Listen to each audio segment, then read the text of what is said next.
Ziprs is a very young company in the e-bike industry, and they've released just one product on the market, the Ziprs F1. I was impressed with product images on the website and was quite excited to test the bike. Surprisingly, this is among the best compact e-bikes I've tested in the past year.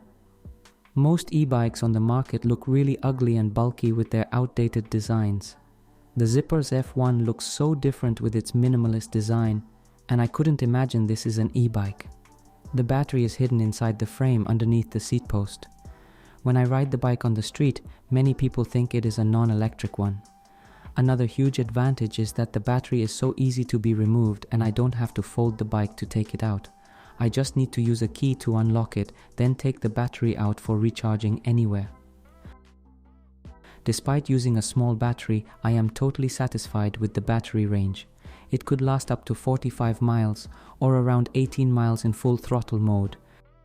However, I really enjoy riding the F1 without any power assistance. I turn off the engine very often, and therefore I don't have to worry about recharging the battery for more than a week. Normally I would disable the pedal assistance when riding to a destination and then set the assistance at level 1 on the way home. There are 3 levels for pedal assistance, but I mostly use the level 1 only because I love pedaling with this bike. The 350 watt motor sounds underwhelming, but it is more than enough, especially when you ride the bike in pedal assistant instead of full throttle mode. It is powerful enough to push the bike forward without any pedaling. When you climb some slopes, you will just need to pedal a little more. My favorite feature of the bike is that it uses a torque sensor instead of a cadence sensor.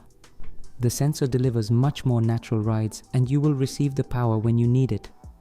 The transition of the electric motor is much smoother, and I feel safer because there is no more sudden speed boost.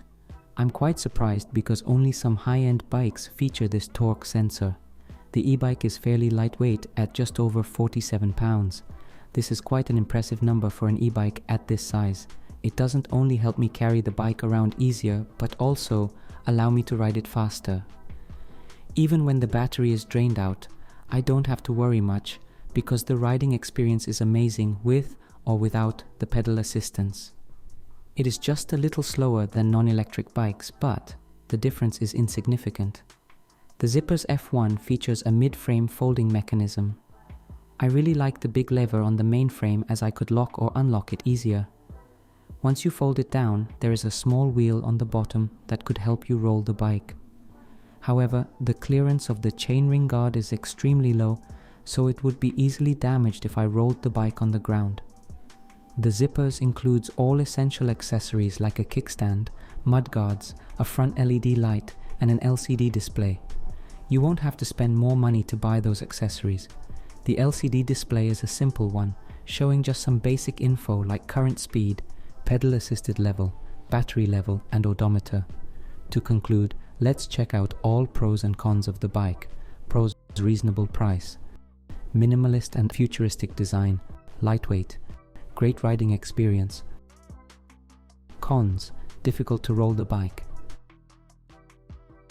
At the time of completing this review, the Ziprs cost less than $1,000, and it was among the best e-bikes I've tested in this price range. Unfortunately, it looks like the company has gone out of business and the bike is no longer available on the market.